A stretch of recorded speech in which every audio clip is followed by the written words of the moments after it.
Hei vaan ja tervetuloa tähän Ensitietoa uniapneastasi verkkoluennolle.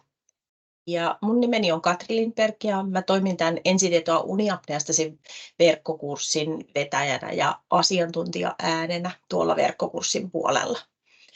Tämän kuukauden verkkoluennossa meidän olisi tarkoitus nyt jutella vähän siitä uniapnea-hoidosta ja uniapnea-hoidon sivuvaikutuksista. Aika moni ajattelee, että kun uniapneaan aloitetaan hoito, niin kaikki on kunnossa ja silloin ei tarvitse sen kummemmin miettiä mitään ongelmia tai hankaluuksia. Se pahin hankaluus on ehkä ohi silloin, kun hoito aloitetaan ja aika moni kertoo, että esimerkiksi se CPAP-hoito tuo vähän niin kuin taivaan, eli nyt kaikki on hyvin, kun hoito on aloitettu. Mutta aika tyypillistä on, että siihen hoitoon liittyy myös sivuvaikutuksia. Ja todella tyypillistä on se, että niitä sivuvaikutuksia ei yhdistetä siihen hoitoon. Eli usein ammattilaisetkaan ei osaa yhdistää sitä, että mistä tämä oire tai hankaluus siellä arjessa nyt sitten johtuu, minkä takia tällaisia oireita nyt ilmenee. Toisaalta semmoista ei tarvitse toisaalta miettiäkään, eli on myös niin, että oirehan sitä hoidetaan ja helpotetaan sitä oiretta. Ja se oire on se, mikä niitä hankaluuksia aiheuttaa. Mutta mä jotenkin itse uskon, että myös se, että sä saat tietoa siitä, että mistä tämä johtuu, niin lisää ymmärrystä siitä, että mitä mä voin sille tehdä. Ja toisaalta myös siihen, että minkälaiset asiat siellä arjessa tai minkälaisten muutoksia siellä arjessa voisi tehdä, mitkä sitten saattaisi vähentää niitä oireiden ilmaantumista. Tai sitten voi ihan omaa mielikuvitusta käyttää niin, että rupeaa miettimään, että jos mä teenkin näin, niin voisiko tällä olla vaikutusta siihen, että näitä oireita ei ilmene. No, kun puhutaan niistä oireista ja sivuvaikutuksista siihen hoitoon liittyen, niin täytyy tietysti miettiä, että mitä ne hoidot on. Jos aloitetaan siitä yleisimmästä, niin CPAP-hoitohan on se kaikista tyypillisin uniapnea-hoitomuoto, jota yleisemmin käytetään. Sitten se toisiksi yleisin yleensä on ne hammaskiskot. Purentakiskoista tai uniapneakiskoista puhutaan vähän eri paikoissa eri nimellä ja vähän ehkä sekin, että minkä vuoksi se on aloitettu, niin siitä liippuen. Ja sitten se kolmas tyypillinen hoitomuoto on se asentohoito. Asentohoitohan on uniapnean hoidoista oikeastaan se lievän uniapnean ja silloin kun se ei vielä ne niin kuin hoitokriteerit noihin muihin hoitoihin täyty, niin yleensä sillä aloitellaan. Mutta nämä kolme on niitä semmoisia tyypillisiä uniapnean hoitomuotoja ja keinoja. Sivuvaikutuksilla tosiaan tarkoitetaan sitä, että ne on oireita tai hankaluuksia siellä arjessa, jotka ilmenee sen hoidon takia. Ja se, että tietää, että mistä se oire tai hankaluus johtuu tai mikä on sen syy, niin tosiaan auttaa siinä, että sit niitä ratkaisuja myös siihen oireen syntyyn voi paremmin keksiä. On se sitten se ammattilaisen apu tai sitten itse, mutta sitten myös voi pystyä usein vähentämään niiden oireiden ilmaantumista. Tällä videolla me ei oikeastaan puhuta siitä, että millä niitä oireita hoidetaan taikka kuinka niitä helpotetaan. Niistä on pitkä juttu tuolla verkkokurssin puolella ja niistä on puhuttu noissa aikaisempien kuukausien luennoilla. Eli niitä katsomalla niin sieltä löytyy vinkkejä ja vastauksia myös näihin. Mutta tällä luennolla koitetaan vähän niin kuin löytää niitä, että mitä ne on ne oireet, mitkä mahdollisesti arkea hankaloittaa, jotka saattaisikin johtua sitten näistä uniapnea-hoidosta.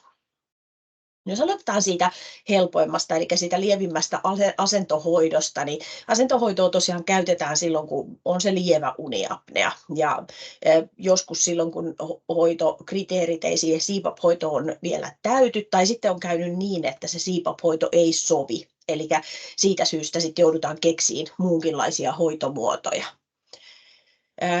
Tämä hoitomuoto on käytössä yleensä silloin, kun sä olet jo kuorsannut ennen sen uniapnea-diagnoosin saamista. Eli yleensä puhutaan silloin sitä ahtauttavasta, eli obstruktiivisesta uniapnean muodosta.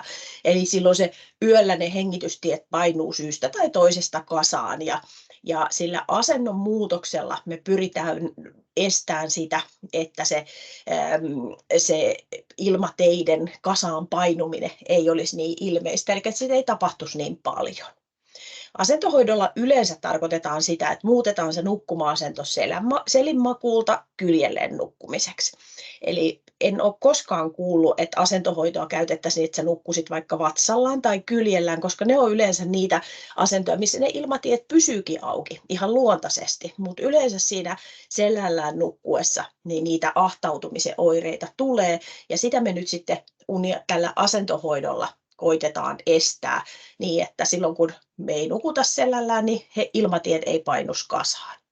No miten sitten asennon muutoksesta voi tulla jotakin hankaluuksia, tai miten siitä voi syntyä jotakin oireita tai semmoisia, jotka vois arkea hankaloittaa? No semmoiset tyypillisimmät oireet on semmoisia lihaskireysoireita.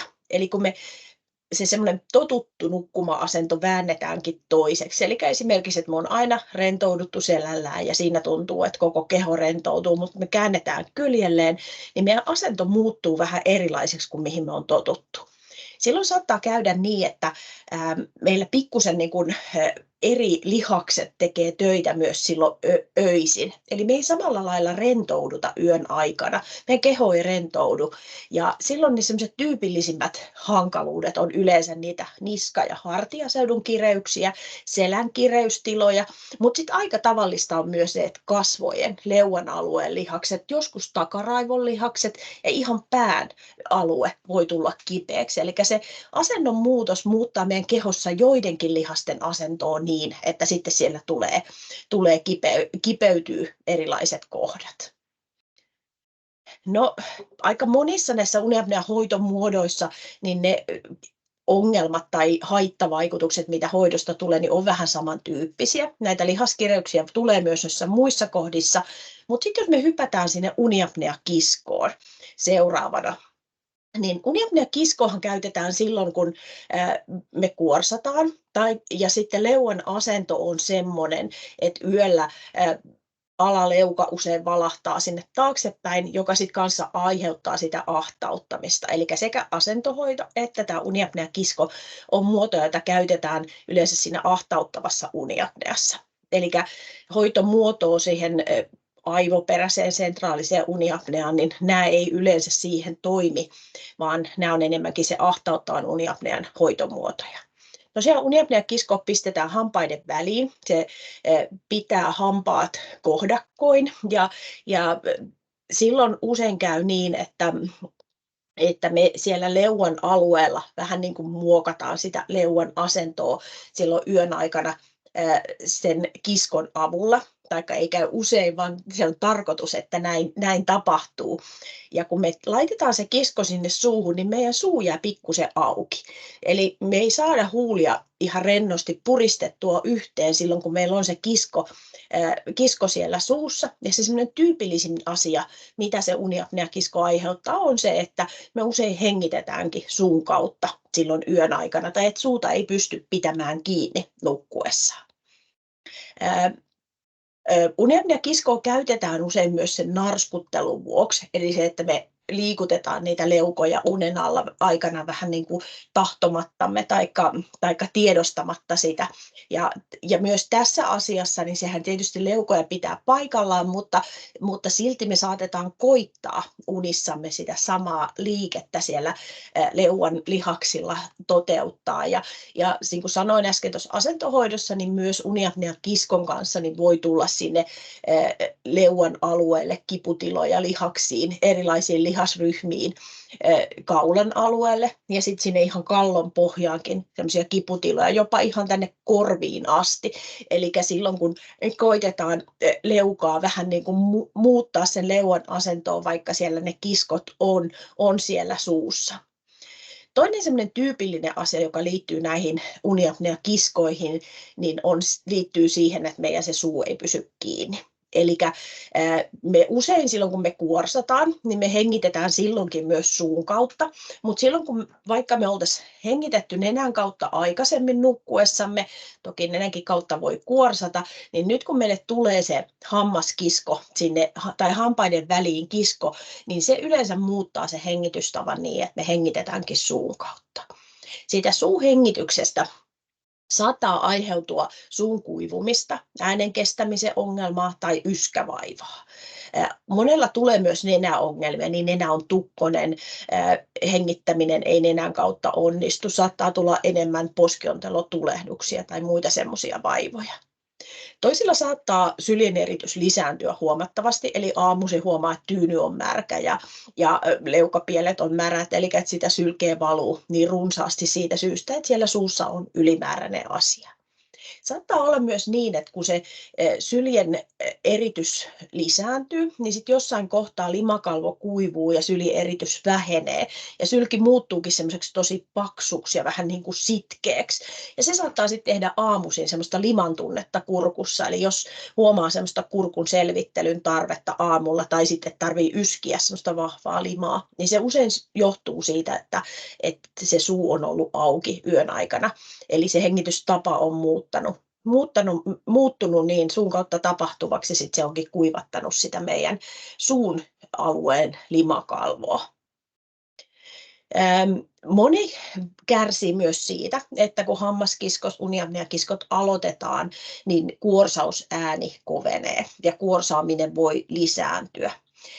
Tämä liittyy myös siihen, että usein, että jos me on aikaisemmin hengitetty nenän kautta, niin nyt kun se äänitorvi, suu aukastaan, eli suu pysyykin auki niiden kiskojen johdosta, niin sitten se kuorsaus voi lisääntyä.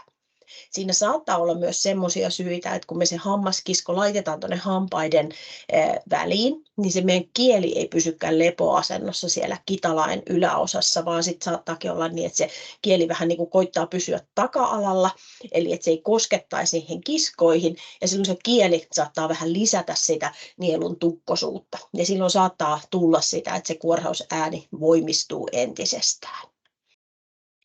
Joillakin ne hammaskiskot saattaa aiheuttaa myös sitä, että meidän hengitystapa myös päiväaikaan muuttuu. Eli se tarkoittaa sitä, että helpommin myös päiväaikaan hengität suun kautta. Eli suu ei enää pysykään kiinni normaalissa hengityksessä, normaalissa lepohengityksessä, vaan tosi helposti suu aukeaa ja sitten sitä kautta hengitetään. Ja kun me hengitetään enemmän suun kautta silloin päiväaikaan, niin se aiheuttaa myös sitä limakalvojen kuivumista ja vaikeuttaa sitä. Eli jos me yön aikana limakalvoa kuivatetaan sillä suuhengityksellä ja sitten lisääntyneesti tehdään sitä myös päivisin, niin saattaa käydä niin, että ne semmoiset suun kuivumisen ongelmat pahenee ja siitä tulee enemmän oireita. Se hengitystavan muutos vaikuttaa myös siihen meidän semmoiseen rasituksen sietoon ja saattaa lisätä hengästymisen herkkyyttä päiväaikaan. Eli se on myös semmoinen, että jos tuntuu, että mä jotenkin siedän rasitusta nykyisin herkemmin tai kun mä lähden lenkille, niin tuntuu, että helpommin henkeä rupeaa ahdistamaan tai hengästyn tosi herkästi, niin se saattaa liittyä tähän hengitystapaan ja sen muuttumiseen. No sitten se CPAP-hoito, eli se tyypillisin uniapnean hoitomuoto. CPAP-hoito tosiaan on voimakas ilmavirta, eli ylipaineilma, jota puhalletaan sinne meidän hengitysteihin. Eli CPAP-hoitohan on keksitty käänteisesti imurista, eli imurilla imetään voimakkaasti roskia, niin sitten CPAP-hoidossa se on käännetty toisinpäin, eli kompressori puhaltaa voimakasta ilmavirtaa, mikä pitää ne meidän hengitystiet auki. Eli puhaltaa sieltä sitä ylimääräistä kudosta pois tieltä niin, että se hengitysilma pääsee kulkemaan. Ja kun on voimakasta ilmavirtaa, me tiedetään vaikka, että pyykki kuivuu hirveän hyvin tuulessa, niin sama juttu CPAP-hoidossa, se voimakas ilmavirta ohikulkeissaan niin kuivattaa niitä rakenteita, mistä se ilma kulkee. Eli jos sulla on nenämaski, niin yleensä nielu saattaa kuivua siitä CPAP-hoidon ilmavirrasta johtuen. Jos on nenän ja suun peittävä maski, niin saattaa olla sitä kuivumista molemmista rööreistä, taikka sitten jos se maski on niin kuin enemmän tukee sitä suuhengitystä, niin usein saattaa olla niin, että se suu kuivuu, mutta nenä vähän niin kuin ottaa itseensä siitä ilmavirrasta, eli nenässäkin saattaa sitten oireita ilmetä. tyypillisiä oireita, mitä CPAP-hoito varsinkin siinä alkuvaiheessa siihen paineeseen ja ilmavirtaan tottumissa tulee, niin toisilla tulee voimakasta aivastelua. Saattaa tulla ihan sellaista hillitöntä aivastelua päiväaikaan, joskus jo heti sen laitteen käytön yhteydessä, mutta varsinkin päiväaikaan. Ja sitten saattaa olla semmoista herkistymistä erilaisille hajuille ja tuoksuille. Eli se, että herkemmin erilaiset hajut tai ihan tuoksutkin niin aiheuttaa niin kuin ärsytysoireita, jotka tuntuu ikäviltä. No se limakalvon kuivuminen ja siitä liittyvät erilaiset oireet, niin ne on tosi tyypillisiä. Nenän tukkosuus, nenän karstottuminen, suun kuivumisen tunne, kielen kuivumisen tunne. Aika semmoinen tyypillinen oire on myös silmien kuivuminen, ja sitä ei välttämättä huomata. Saattaa olla, että silmät tuntuu valoaroilta, taikka sit saatat ihan kärsiä siitä, että tuntuu tikkusilta ne silmät, että silmät on kuivat. Ja se johtuu ihan siitä, että meidän kyynelkanava kulkee tuolta nenästä silmään tai silmästä nenään, kuinka päin vaan. Ja kun se nenä kuivuu, niin myös se kyynelkanavaa peittävä limakalvo kuivuu, ja siitä saattaa sitten seurata niitä silmien kuivumisen oireita. Aika tyypillistä on myös korvakäytävien kutina tai semmoinen vähän niin kuin ikävä tunne, joskus poksunta tai joku semmoinen siellä korvakäytävissä, ja myös korviin menee suora linja tuolta poskionteloiden sivuonteloista, ja se nenän kuivuminen niin vaikuttaa myös sinne korviin ja korvakäytäviin ja saattaa sinne tehdä oireita. Toki myös se paine. Eli paineen vaihtelu, se, että siellä puhalletaan voimakasta painetta, niin korvien tehtävä on säädellä painetta. Eli se, että korviin tulee oireita, niin johtuu siitä. Toisilla voi tulla ihan nenäverenvuotoa. Nenäverenvuotoa voi lisääntyä tai sitten voi herkistyä sille taipumukselle, että nenäverenvuotoa tulee herkemmin. Sekin kertoo siitä kuivasta limakalvosta ja siitä, että jos nenä on tukkonen, niin usein se karstottuminen tai muu semmoinen niin kuuluu siihen limakalvon kuivumiseen. Mutta myös nenätukkoisuus voi olla sitä, että kun limakalvo on kuiva, niin nenä herkemmin reagoi erilaisille ulkoisille ärsykkeille, eli silloin sulle tulee sitä, että nenän kautta hengittäminen ei onnistu tai nenä tuntuu tukkoselta taikka just korvat tuntuu niin kuin painetta siellä nenän alueella. Toisilla saattaa tulla semmoista infektioherkkyyttä, eli lisääntyneitä poskiontelotulehduksia tai sitten hengitystieinfektioita, flunssia saattaa tulla herkemmin, niin ne on myös niitä limakalvon kuivumisen oireita, eli johtuu ihan siitä, että se limakalvon tehtävänä on suojata meitä erilaisilta ulkoisilta taudinaiheuttajilta. Jos se limakalvo on kuiva, niin se ei pysty hoitamaan sitä tehtäväänsä, ja siitä saattaa johtua se, että herkemmin saat erilaisia infektioita. Yskä tai kurkun selvittelyn tarve on myös sellaisia tyypillisiä oireita, joita saattaa ilmentyä silloin, kun se limakalvo on kuiva. Eli myös meidän tuolla kurkun päässä olevia äänihuulia, mitkä sitä ääntä tuottaa, mitkä liikkuu siellä lihakset, joiden päällä on limakalvoa, niin kuivuu siitä ilmavirrasta johtuen, ja toisilla saattaa olla semmoista, että ääni ei kestä puhuessa. Saattaa olla, että voi olla sitä kurkun selvittelyn tarvetta, mutta voi olla myös niin, että ääni hiipuu, kun sitä käyttää, tai sitten tuntuu, että ääni väsyy työpäivän aikana esimerkiksi. Tai sitten semmoinen jatkuva kuiva yskä, köhnöttävä yskä, tai semmoiset yskän kohtaukset, niin liittyy usein siihen CPAP-hoidon sivuvaikutuksiin, ja nyt tosiaan kantautuu sinne kuivaan limakalvoon ja siitä johtuviin oireisiin. No, moni CPAP-laitteen käyttäjä on saattanut tässä jo huokailla, että kyllähän CPAP-laitteisiin on kostuttimia, minkä tehtävänä on kostuttaa sitä limakalvoa, ja näin onkin. Eli CPAP-laitteen kostutin on hyvä apukeino, jonka tarkoituksena on kostuttaa sitä paineilmaa niin, että se ei niin paljon niitä oireita aiheuttaisi. Yleensä joka paikassa sitä kostutinta ainakin tarjotaan heti siinä hoidon alkuvaiheessa. Osa kuitenkin ajattelee, että se kostutin voi olla pikkusen hankala käyttää, eli siitä tulee lisäjuttuja, sinne pitää lisätä vettä ja sitä pitää pestä ja puhdistaa, että se voi tuntua hankalalta. Ja osissa sairaaloista, missä CPAP-hoitoja aloitetaan, niin kostutinta saa vasta siinä kohtaa, kun niitä oireita ilmenee. Ja usein sitten, jos aloittaa sen kostuttimen käytön vasta siinä kohtaa, kun oireita jo on, niin usein tilanne on sellainen, että silloin jo ne oireet on niin vaikeat, että se kostuttimen käytön aloittaminen ei niitä enää korjaa. Eli tarvitaan vähän jo lisäapua, lisäboostia siihen, että ne oireet saadaan hoidettua. Mä olen itse sitä mieltä, että silloin kun siivaphoito aloitetaan, niin pitäisi aina ehdottomasti aloittaa myös se kostuttimen käyttö siitä syystä, että se voimakas ilmavirta olisi kostutettua ja niitä oireita ei edes syntyisi. Toisille se pelkkä kostutinkaan ei riitä, eli tarvitaan vähän lisäapua siihen, että se lämmin ilma pääsee sinne hengitysteitten limakalvoille asti, ja siihen on sitten ne omat apukeinonsa, esimerkiksi se lämmitetty letku, mistä tästäkin sitten tuolla verkkokurssin puolella vähän lisää.